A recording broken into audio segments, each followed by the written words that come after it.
everyone. Like I had promised you that we shall commence, we shall resume from invitation to treat. Here we are. So we are going to handle invitation to treat. Invitation to treat is something that is it's a topic that is very tricky, because most people actually make invitation to treat and they think that they made an offer. I will give you examples of what amounts to. I already gave you case law and examples of what amounts to an offer. And then let's look at what doesn't amount to an offer and amounts to invitation to treat, where any person can mistakenly take it as an offer yet it is not. Yes. So allow me go straight to the examples of an invitation to treat.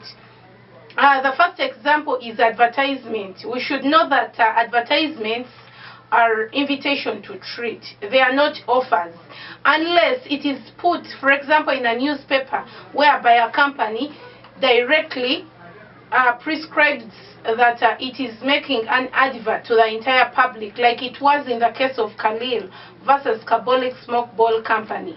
Yeah, I already explained that case in our previous notes.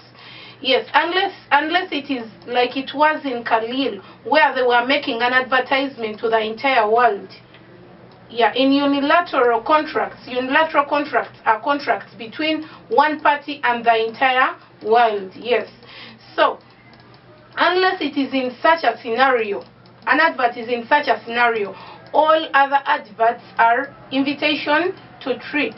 For example, let me give you an example. Please refer to your notes. The first example I can give you of advertisement is advertisement of bid. If a company makes an advert calling upon bidders to come and bid, yes, is that an offer? No, it's not an offer. It is an invitation to treat. Refer to your notes. I prepared some notes for you. I prepared a case in your notes, the case of Harris versus Nickerson. Yeah, kindly read that case. You will find out that advertisement for bids is actually not an offer but an invitation to treat. And then secondly, the other advertisement is advertisement calling upon people to auction. Yeah, in such a kind of advertisement, when you call upon people to auction, that advert is an invitation to treat.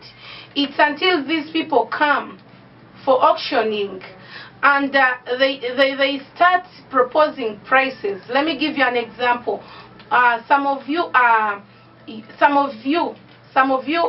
the land friends, are Christians.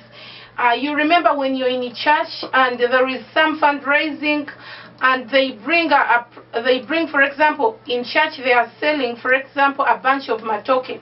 Yeah, they will choose one of the Christians, and he will be like, I'm selling this, and then people will start, the congregation will start proposing prices. Yes, let's presume Sarah proposes $10. Then Mr. Resh will propose $20. Then Mr. Garang will propose $30. Then Mr. Larson will propose $50. Mr. Arab will propose $100. So when Mr. Arab proposes $100 and everyone is like, no, we can't proceed that, we can't exceed that. So Mr. Arab, the last person to propose the highest price, will be making now the offer.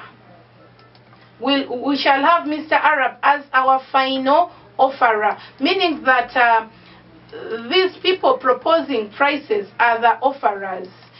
That implies that the advertisement that was made was not an offer but an invitation to treat. Yes. Then display of goods.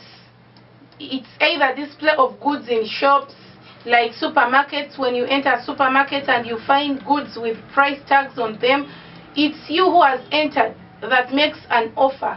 The goods being put in a supermarket with price tags are merely invitation to treat. So it's you who picks the goods, take them to the counter, and you make an offer. Then the supermarket attendant accepts your offer. So they are at will to either accept or terminate your offer. Yes. And then we have two case law on display of goods. There is the case of Pharmaceutical Society of Great Britain versus Boots Chemists.